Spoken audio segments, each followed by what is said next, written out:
Hello and welcome to Engineers Mindset Academy. So we are still on dimension analysis using the Buckingharm SPI method. If you missed the first video, do well to look at the description of this video, and of course you're going to see the link to watch that video because we explained the Buckingharm SPI method and all the necessary steps used in solving any problem involving Buckingharm SPI method, and we also solved an example in that particular video. So in this video, we are going to be combining the ideas we learned in that video to solve this problem on the board. So let's consider this question on the board.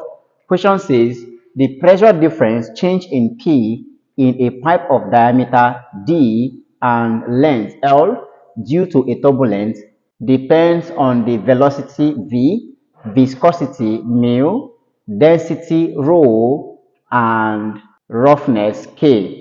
Using the Buckingharm SPI method, obtain an expression for change in P. Okay, so like I said, we are going to be cutting down some of the steps which we used in the previous video. So do well to watch the first video for proper understanding. Now, the first thing to do, step 1, is to write the functional equation. Write the functional equation. That's the very first thing to do. Okay, write the functional equation. And what is this equation? Let's read through the equation. It says the pressure difference. So the pressure difference change in P, the pressure difference in a pipe of diameter D and length L due to a turbulence depends. So which means the pressure difference is actually a function because it depends.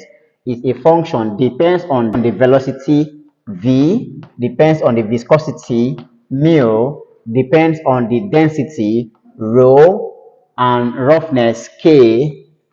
Not also forgetting, they said the pressure difference in a pipe of diameter D, so it also depends on diameter D and length L, and the length L. Okay, so you have this change in P is equal to, or change in P is a function, and I said in the previous video, since change in P is what is depending, then it makes this function on the left hand side, which is change in P, a dependent variable, and makes every other function here an independent variable. And the functional equation is by what? Combining both dependent variable and the independent variable inside the bracket. So what you do at this point is send the change in P into the bracket. That means I'm going to now have, this implies change this function now to what? F1. F1 is now into change in P. You have V, you have mu, you have rho, you have K, you have diameter D, and you have L. The whole of this is equal to 0. Call this equation 1. This is now the functional equation, a combination of both dependent and independent variable. Once again, please do well to look at the description of this video and follow the link of the first video and watch the very first video for proper understanding. Okay, change in P is the dependent variable, whereas every other thing here are the independent variable. Combining them together gives us the functional equation. This is the first step. Step 2, we simply say from the Buckingharm SPI theorem, which states that if we have the total number of n dependent and independent variable in a dimensionally homogeneous equation, so which means we have to find the total number of dependent and independent variable. So number of dependent and independent variable. This is the second step. Number of dependent and independent variable, and we simply use n to replace or represent that. So it simply means count the total number of variables involved here. So I have 1, 2, 3, 4, 5, 6, and 7. Count the total number of variables, both dependent and independent. Remember, change in P is the dependent variable, whereas these other terms are the independent variables. So you count them all up together. 1, 2, 3, 4, 5, 6, 7. So it means that total number of dependent and independent variable is 7. Hence, n is equal to 7, and you have this. Okay, the next step is to, which is step 3, is to write the dimensions of each of the given function involved. Write the dimensions of each of the given functions involved. First is change in pressure, And pressure, we know pressure is usually force all over area. Now, what is the dimension of force? Force itself is mass times acceleration due to gravity. Dimension of mass is capital M. And I've said to always write dimension of physical quantities, always do that from their unit. It is easier with the unit. The unit of gravity we know is meter per second squared. Unit of gravity is meter per second squared. From dimension analysis, remember, these are our three fundamental quantities: mass, length, and time. Okay. From dimension analysis, meters is the unit of length. So in place of meters here, we simply have length all over. Seconds here stands for t, which is time. So we simply have time. So which means the dimension of gravity is simply what? L t to the power of minus 2. Remember, this is time, this is second squared, so it means t to the power of 2. So gravity is simply lt to the power of minus 2. And if we write that in general for force, force is mass and gravity. Dimension of mass is capital M. Gravity now is simply what? lt to the power of minus 2. That stands for force. Now, the unit of area is what? Meter squared. What is dimension of meter? Simply length. So this is simply what? L to the power of 2. So which means dimension of change in P becomes what now? Force all over area. Dimension of force gave us this. We have M Lt to the power of minus 2 divided by area is simply L to the power of 2.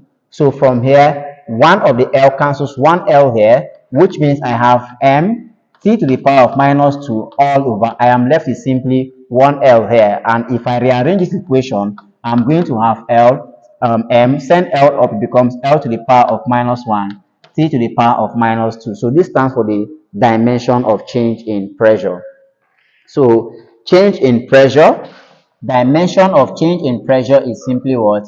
M L to the power of minus 1, t to the power of minus 2. This is the dimension of change in pressure. Okay, not forgetting the third step. Remember, write the dimension of each of the physical quantity involved in the equation. That's the third step. Okay, having this now for pressure, the next physical quantity in that equation there is velocity. So we have velocity.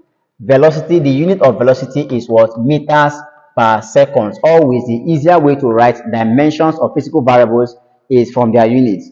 Okay, meters per second. Now, what is the dimension of meters? Simply length, capital L. Dimension of seconds is time, capital T. So if you rearrange this, you're going to have velocity to be what? Lt to the power of minus 1. So for velocity, V, we have it to be Lt to the power of minus 1. The next physical quantity there is viscosity, mu. Viscosity has its unit as newtons seconds per meter squared. Now, what is newtons? Newton is the unit of force. Not forgetting, newtons is the unit of force. And we already obtained dimension of force earlier to be M Lt to the power of minus 2. This is dimension of force. So which means this is dimension of newtons. So if you put that in this equation, you're going to have in place of newtons M Lt to the power of minus 2 times, not forgetting seconds, dimension of seconds is t what? Capital T, because it's time. So times t all over meter squared. And the dimension of meter is what? Length. And this is meter squared. So you simply have L to the power of 2 since meter is squared. So from here, 1L cancels 1L here. So I am left now with simply M t to the power of minus 2. Now, this is t to the power of minus 2 times t. Since both of them are multiplying one another and they have the same base from principle of indices, you pick one of the t and add the powers. This is now minus 2 plus 1 all over. I am left with just 1L here. So rearranging this now, I'm going to have M. Send this L up, it becomes L to the power of minus 1. T to the power of minus 2 plus 1 remains minus 1. So this becomes the dimension of what? Dynamic viscosity. So for mu, we have M L to the power of minus 1 T to the power of minus 1 for mu. We also have density next. Remember, density is mass all over volume. Mass over volume. What is the dimension of mass? Capital M. So you have capital M. Unit of volume, remember, is meter cube. Therefore, dimension of meter cube, dimension of meter is length. In place of meter cube, you have L to the power of 3. So rearranging this, you have ml to the power of minus 3. That becomes dimension of density. So for rho, we simply have ml to the power of minus 3. Now, k is a roughness, is a constant. The roughness constant, k is simply a constant, and dimension of a constant is 1. So for k, dimension is simply equal to 1. Diameter, of course, diameter is measured in length because the unit is meters. Unit of diameter is meter. So it is measured in length. Therefore, dimension remains L. Okay. And finally, dimension of length also remains L. So L also remains as L. That is the dimension of length. So these are the dimension of all the quantities involved in the fundamental equation. All right. So having written the dimensions of all the quantities involved, the fourth step is to now obtain the value of M. Okay. Fundamental quantities. Step 7 is to find the fundamental quantities. Okay. Numbers. Okay. Simply number of fundamental quantities, whichever fundamental quantity number or number of fundamental quantities. So we'll simply use M to represent that. So you look through the equation, do all these quantities combine to form the MLT? You look, in change in P, I have ML and T. In V, I have L and T. In mu, I have ML and T. Without even going through, so far I'm seeing ML and T, it means all together they combine to form the MLT fundamental quantities. Since they form MLT, then the value is equal to what? 3. Because you simply have it to be what? M, L, and T. They combine to form the MLT fundamental quantity. So 1, 2, 3. Total number of M is equal to 3. This is the fourth step, please. This is the fourth step. So the fifth step, step 5, is to form the dimensionless pi terms. The fifth step is to form the dimensionless pi terms, and these terms are obtained by what? Looking for n minus m. Okay, n minus m. So total number of dependent variables and independent variables minus number of fundamental quantities. So n minus m is equal to what? What is n? N is equal to 7, not forgetting. So I have 7 minus m is equal to 3. And n minus n times gives us 7 minus 3 gives us what? 4. So it means we have total of 4 pi terms. It means we have total of 4 pi terms. Okay. Now step 6. Step 6 is to now write the functional equation of the pi terms, or rewrite the functional equation using the pi terms. So since we have number of pi terms to be equal to 4, it means that we are going to now rewrite the functional equation, which is equation 1, using the pi terms. So this becomes now f1 into pi 1, pi 2, pi 3, and pi 4 equal to 0. You can call this now equation 2. So this becomes our new functional equation. So it means now that we have total of what? 4 pi terms under this given condition or this particular question. We have total of 4 pi terms, and as such, we are going to be having 4 different equations individually for what? These 4 pi terms. And the previous video I said these pi terms form what is called repeating variables. These pi terms form what is called repeating variables, and a repeating variable is simply a variable or variables which repeats or which are seen repeated in all the equations of pi terms. So those values can be found in pi 1, the same variables can be found in pi 2, the same variables can be found in pi 3 and pi 4, and so on. They are called repeating variables. Now I said in selecting a repeating variables, 3 conditions. The first is that repeating variables must have geometric property, which is like the length, the diameter, or the area or whatever. It must contain a geometric property. Secondly is that it must contain a flow property. It must contain a flow property. Flow properties are like velocity, your acceleration, whatever causes motion on the fluid is a flow property. Thirdly, it must contain a fluid property. Fluid properties are like pressure, density, viscosity, and all of that. So it must contain a fluid property. Then I said if it contains more than one type of fluid property, let's get back to geometric property now. I said in that video that if it contains more than one geometric property in the functional equation and there is length, always prefer length above every other geometric property.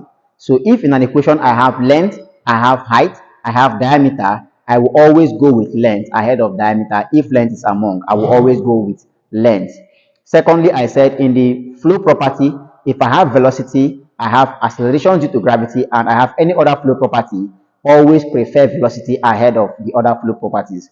And lastly, I said in the fluid property, if I have viscosity, I have density, I have pressure, all in the same equation, always prefer density ahead all of them. The second condition, apart from the very first condition involving these three properties, the second condition why selecting repeating variables is that the three quantities selected must combine to form the fundamental dimensions. That is simply saying the M, L, and T dimensions. And lastly, I said, do not choose the dependent variable as a repeating variable. Do not choose the dependent variable as a repeating variable. These are the three conditions which you need to select repeating variables. So the sixth step, that is step 6, is now to select repeating variables.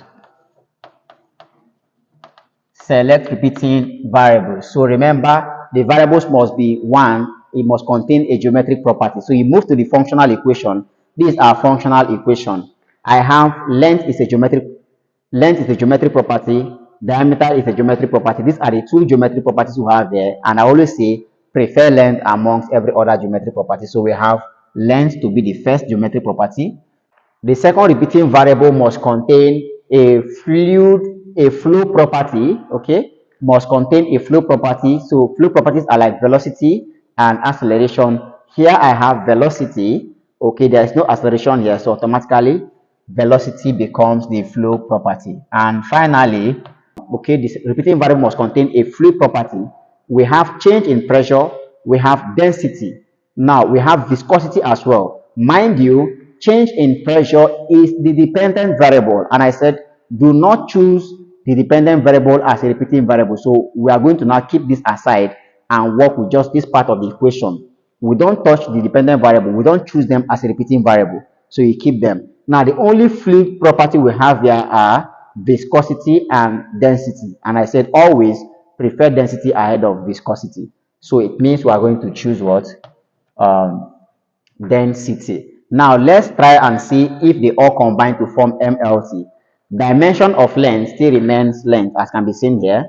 Dimension of velocity remains LT to the power of -1. So we have L and T already out. And dimension of density is mass over volume, which is ML to the power of -3. So see that the combination of the three gives us MLT. In rho, I have ML. In V, I have LT. So ML and T already are between rho and V. So which means I can go with these three to be my repeating variables. Now, since I have 4 pi terms, it means I'm going to have 4 separate equations for each of the pi terms. Now, what are these equations? First, pi 1 becomes equal to, now you have to now append the repeating variables. So starting from length, L, now attach a constant. You can call that A1 times V, B1 times rho, C1 times. Now, let's pick out all of them first. We have pi 2 equals L, A2 times V, B2 times rho, C2. Finally, okay, sorry, pi 3 is equal to L, A3, V, B3, and rho, C3. And finally, pi 4 is equal to L, A4, V, B4, rho, C4. But it doesn't end here. If you look through the functional equation, we have made use of rho, we have made use of length, we have made use of velocity as our repeating variables. So which means we are left with what? Change in P, 1.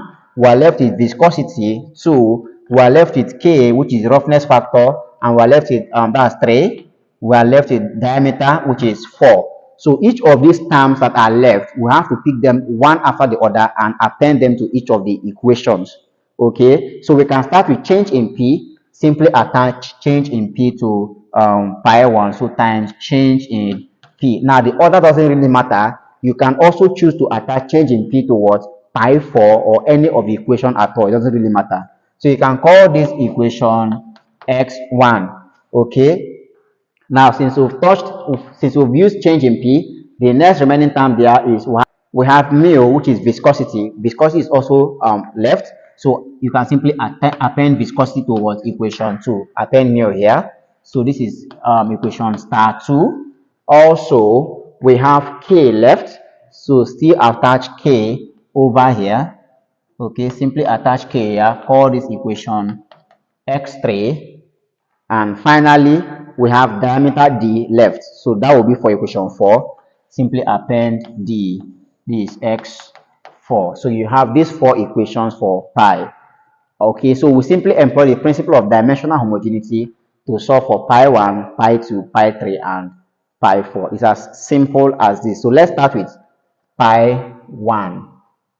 All right, so we start from pi 1 we said is equal to L to the power of A1, V to the power of B1, rho to the power of C1 times change in P. This is our equation star 1. So we simply employ the principle of dimensional homogeneity.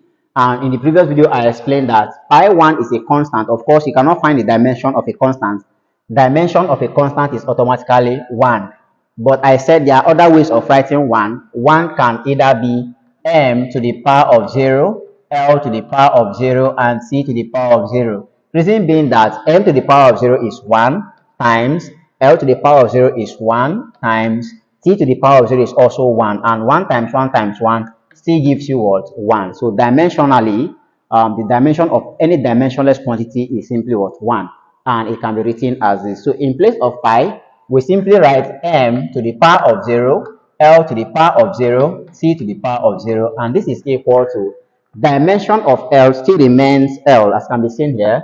So this remains L to the power of A1 times dimension of V, we obtain that here to be LT to the power of minus 1. So in place of V, we have L T to the power of minus 1 all to the power of B1. Okay. Dimension of rho, we obtain rho to be ML to the power of minus 3. Okay. We obtain rho to be ML. So we have ML to the power of minus 3. Remember, all to the power of C1. Okay, times change in P, we obtain dimension of change in P to be ml to the power of minus 1, t to the power of minus 2. So ml minus 1, t minus 2. Okay, so m to the power of 0, l to the power of 0, t to the power of 0. Next thing now is to expand the powers using the exponents outside the brackets. So I have l to the power of a1 times, now this is l to the times to the power of 1 multiply b1. This will give us l to the power of b1, t to the power of, remember this is t to the power of minus 1. Minus 1 times b1 gives us minus b1. Same thing here. This becomes m to the power of c1. This is l to the power of minus 3c1. Then I have m here. M here means m to the power of 1, l to the power of minus 1, t to the power of minus 2. All right, so we have m to the power of 0, l to the power of 0, t to the power of 0 to now be equal to, the next step I said is to rearrange the equation on the right hand side to be in terms of mlt, just like on the left hand side. So I'm going to start now with m. I have m to the power of c1 and I have m to the power of 1. So this is going to be m to the power of c1 multiplying m to the power of 1. So those are all the terms in m. Next, we move to what terms in L. I have here L to the power of A1 times, I have L to the power of B1 times, I have L to the power of minus 3C1 over here, and I have L to the power of minus 1 over here. Finally, terms in T, I have T to the power of minus B1 here, and I have T to the power of minus 2 here times T to the power of minus 2. All terms now arranged. Now you employ the principle of indices. m to the power of 0, l to the power of 0, t to the power of 0 is now equal to, by indices, when two terms having the same base multiply one another, you pick one of the base and add up the powers.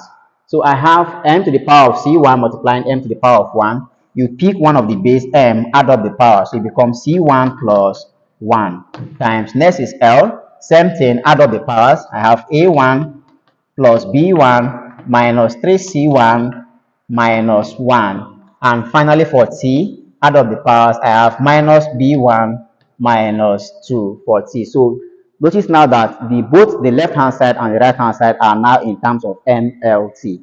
We now employ the principle of dimensional homogeneity, which states that the power of each of the variable on the left hand side of the equation must be equal to the power of each of the variable on the right hand side of the equation for the given equation to be what? Dimensionally homogeneous. Okay, so that simply means for m, the power here is what? 0. Power on the left hand side. And this must be equal to the power of m on the right hand side. And on the right hand side, I have what? C1 plus 1. So this simply call this equation 1. Now I need to find C1. Simply send plus 1 over here. Positive sign plus an equal to sign becomes negative. So I have 0 minus 1, which remains minus 1. Therefore, C1 is equal to minus 1. Similarly, for L, still the same thing. The power of L on the left hand side is still 0, and this is equal to the power of L on the right hand side. So I have A1 plus B1 plus, okay, minus 3C1 minus 1. Call this equation 2. And finally for T, the power of T on the left hand side is 0. So I have 0 is equal to power of T on the right hand side. I have minus B1 minus 2 minus b1 minus 2. Call this equation 3. Now, I need to make b1 subject. All you need to do is send minus b1 over to this side of the equation. Negative sign cross and equal to sign becomes positive. So I have 0 plus b1, which still remains b1. And I'm left here with what? Minus 2. So b1 is equal to minus 2. Now, I have b1 and I have c1. I can put in these values into equation 2 to find the value of what? A1. So we can do that over here. Okay, so having this now, 0, remember from equation 2, 0 is equal to a1 plus b1 minus 3c1. A1 is unknown plus b1, and b1 is minus 2. So I have minus 2. Okay, remember minus 3c1. So minus 3, what is c1? C1 is equal to minus 1. So minus 3 times minus 1. And not forgetting, there is minus 1 there. So minus 1. And okay, so this is going to now be equal to, I have A1 minus 2 minus 3 times minus 1. Minus times minus is plus. 3 times 1 is 1. So is 3. So I have plus 3. Remember minus 1 over here. So 0 is equal to, so I have here A1, okay, minus 2 plus 3 is 1. 1 minus 1 is 0. So A1 is equal to, okay, plus 0, which simply implies that A1 is equal to 0. Okay, so A1 is simply equal to 0. So A1 is equal to 0. Now, having found the value of A1, B1, and C1, we can now write the equation, functional equation for pi 1. Let me take this off. So remember, we have pi 1 to be equal to, not forgetting, L to the power of A1, and this is L to the power of A1 is 0, as can be seen here. So L to the power of 0 times V to the power of B1. So I have V to the power of B1. B1 is equal to minus 2, as can be seen here, minus 2 times rho to the power of C1. C1 itself is minus 1. So I have rho to the power of minus 1 times change in P. So this stands for pi 1. Okay, and if we rearrange this, we are going to have pi 1 to be equal to, this is change in P. Remember, L to the power of 0 becomes 1. Automatically, that's off. Now, this is now all over. This is V to the power of minus 2. Because of this negative sign, it comes down. So it becomes v to the power of 2. Same thing, this root to the power of minus 1. Because of the negative sign, it comes down. So it becomes all over rho. So this is our pi 1 value. Okay, that's a value for pi 1. All right, next is what? Pi 2. So let's continue over here as well for pi 2. So for pi 2, we still have pi 2 is equal to, remember the repeating variables, like I said, they are called repeating variables because they appear in all the equations. So pi 2 still remains L2 to the power of A2 now, L to the power of A2, V to the power of B2, rho to the power of C2 times, now we have mu, okay, times mu. So this is our equation star 2. So by principle of dimension analysis or homogeneity, we write the dimension of all the physical variables. So as explained earlier, pi has its dimension to now be m to the power of 0, l to the power of 0, t to the power of 0, and this is equal to dimension of LC remains L. So this is L to the power of A2. Dimension of velocity, already we have it here. It becomes L t to the power of minus 1, now to the power of B2. Dimension of rho density is ml to the power of minus 3. So I have ml to the power of minus 3. Remember now to the power of C2 times dimension now of viscosity. We have that to be equal to ml minus 1 t minus 1. So I have ml minus 1 t minus 1. So remember the next step, you expand the bracket now using the powers, okay? And this is equal to L to the power of A2. If I expand L here with power B2, I have L to the power of B2. If I expand T to the power of minus 1 with power B2, it becomes T to the power of minus B2. Okay, we have this. Similarly, m to the power of C2, this will give us m to the power of C2, L to the power of minus 3C2. And finally, m here simply means m to the power of 1, L to the power of minus 1, T to the power of minus 1 as well. Okay. Remember the next step now is to rearrange the right hand side of the equation to be in terms of m, l, and t. So we start with m. I have m to the power of c2. I have m to the power of 1. So put it down, m to the power of c2 times m to the power of 1. Okay, now we move on to l. This is l to the power of a2. I have l to the power of b2. I have here l to the power of minus 3c2. And I have L to the power of minus 1 here. And finally for T, I have T to the power of minus B2, and I have T to the power of minus 1 over here. The next thing to do, remember, is to employ the principle of indices. If two terms multiplying one another having the same base, you pick one of the base and you add their powers. So for m here, I have m to the power of c2 multiplying m to the power of 1. Pick one m, add the power. So I have c2 plus 1. For l, I have l, add up all their powers. a2 plus b2 minus 3c2 minus 1.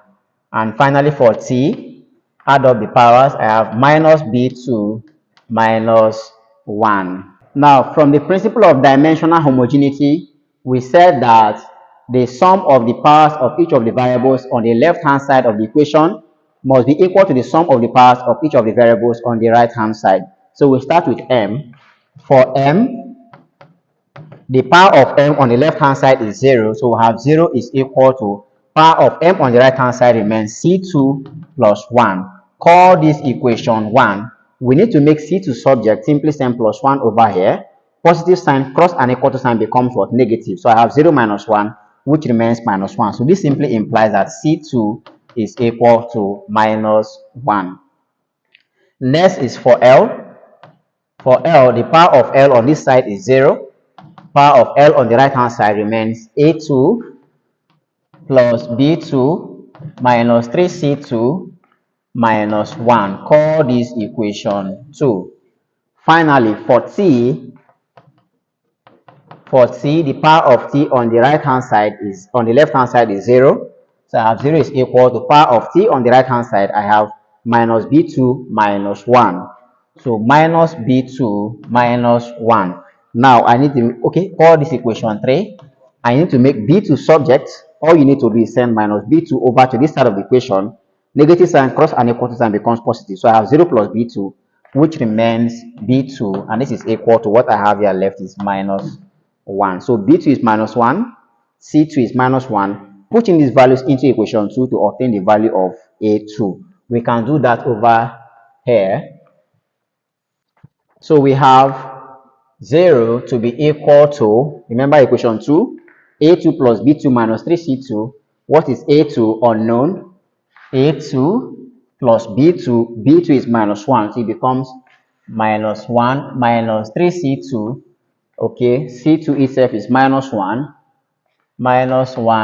not forgetting we have minus 1 here, minus 1. So this is equal to, we have a2 minus 1 minus 3 times minus 1 is, minus and minus is plus, 3 times 1 is 3. So I have plus 3 minus 1. Okay, so 0 is equal to a2 minus 1 plus 3 is 2. 2 minus 1 is plus 1. So to make a2 subject of the formula, simply send plus 1 over to this side.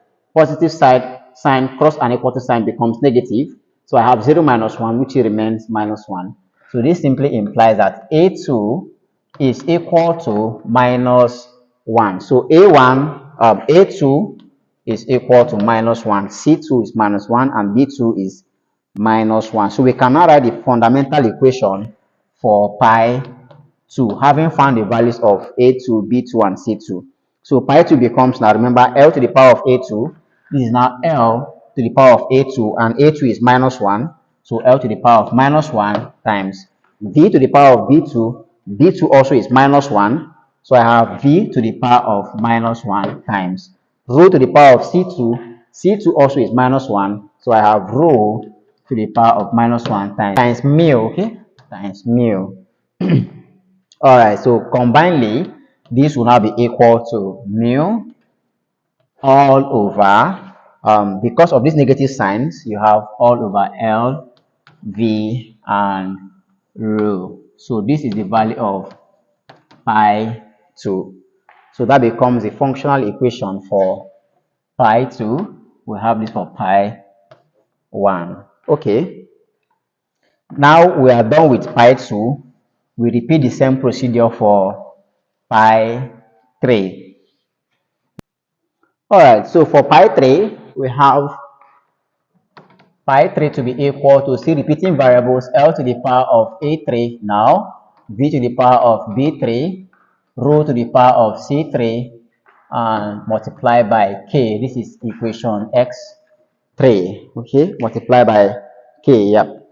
Alright, so remember we're putting their dimensions now. Dimension of pi is constant, m to the power of 0, L to the power of 0, c to the power of 0, and this is equal to, dimension of L still remains L, so you have L to the power of A3 times dimension of V, remember is L, c to the power of minus 1, all to the power of B3 times rho, dimension of rho is M, L to the power of minus 3, remember all to the power of C3, and finally times K. K is dimensionless, the dimension of K is simply 1, you have it to be 1.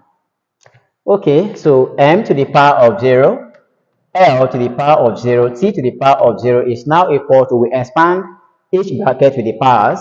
I have L to the power of A3 here, times, I have here L to the power of what? B3 over here, times c to the power of minus 1. Minus 1 times b3 remains minus b3, okay, times m here to the power of c3 times L here to the power of minus 3c3 times 1. 1 can be off, and you have that. Next thing is to rearrange the equations in terms of MLT. So I have m to the power of 0, L to the power of 0, t to the power of 0 to be equal to, m starts first. I have m to the power of c3. Next, I have L to the power of a3, L to the power of b3, and I have L to the power of minus 3C3.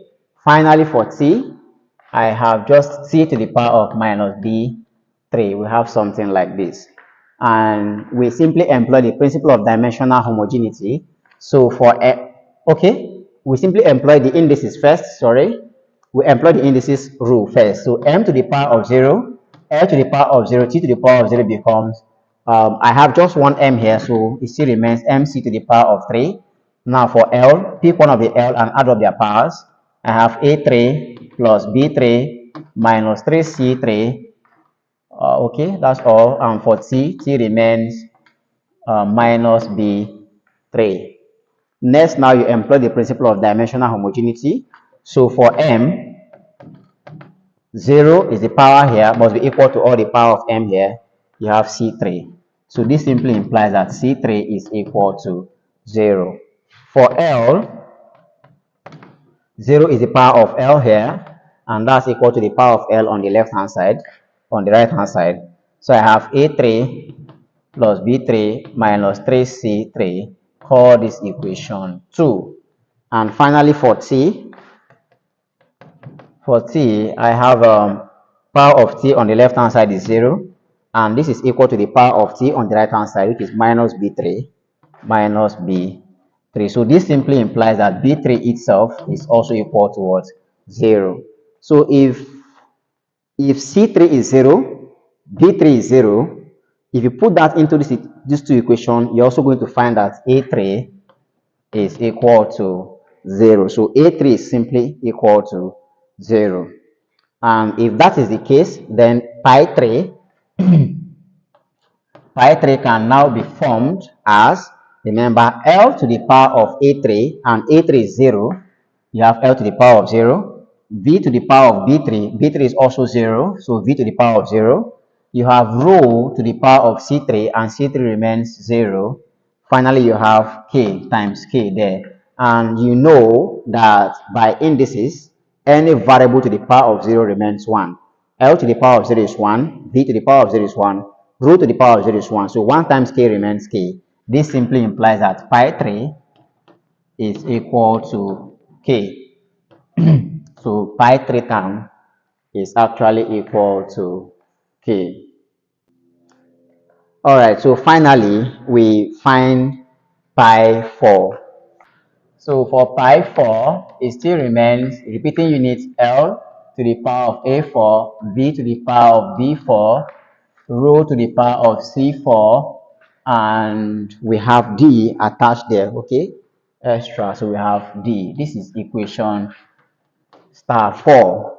Alright, so as usual, dimension of pi remains m to the power of 0, L to the power of 0, T to the power of 0, and this is equal to dimension of length T remains L to the power of A4, dimension of velocity remains LT to the power of minus 1, all to the power of B4, dimension of rho still remains M, L to the power of minus 3, all to the power of C4. Finally, dimension of diameter is length, simply L. You have this. Okay, so this is M to the power of 0, L to the power of 0, T to the power of 0 to now be equal to, expand the bracket using the powers. So I have L to the power of A4. Similarly, if I expand this bracket, I'll have L to the power of B4, T to the power of minus B4. I have here M to the power of C4, L to the power of minus 3C4, and finally I have L over here. So we rearrange the equation now in terms of MLT, and I'm going to have M coming first. I have M to the power of C4, MC4. Next, I have L to the power of A4, L to the power of B4, and I have L to the power of minus 3C4, and I have L to the power of 1. Mind you, L here means L to the power of 1. And finally, for T, I have C to the power of minus B4.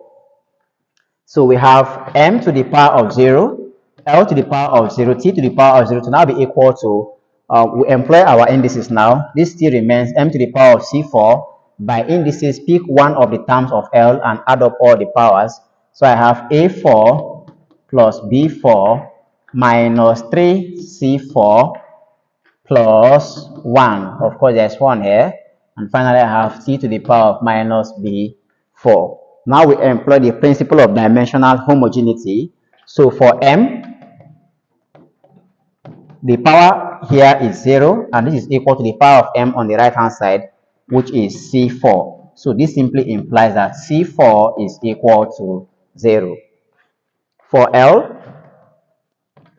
the power of L on the left hand side is 0, and this is equal to the power of L on the right hand side. So I have here A4 plus B4 minus 3C4 plus 1. Call this equation 2. Finally, for T, the power of T on the left hand side is 0. So 0 is equal to power of T on the right hand side is minus B4 minus B4. So this simply implies that B4 itself is also equal to 0. Now, if C4 is 0 and B4 is 0, notice now that this is 0 and this is 0. I am left with what? A4 plus 1 over here. Okay, let's do it over. Okay, I think I can wipe here now. I no longer need this. So we can continue here now.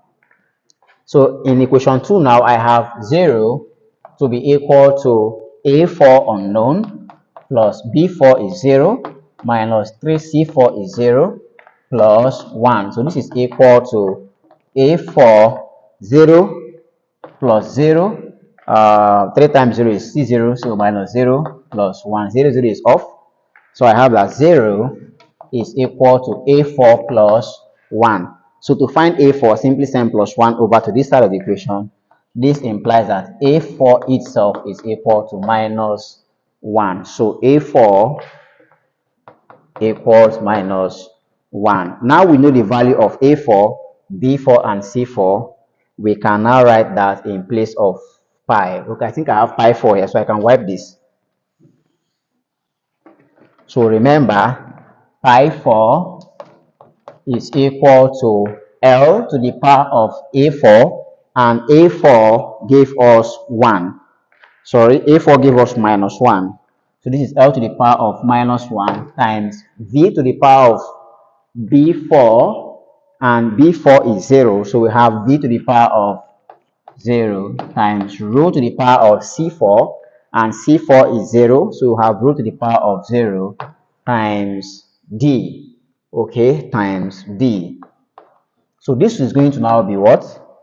L to the power of minus 1, V to the power of 0 is 1, rho to the power of 0 is 1, 1 times D remains D. So this simply implies that pi 4 is equal to, rearranging this now, this becomes D all over L. Since it's L to the power of minus 1, it comes down.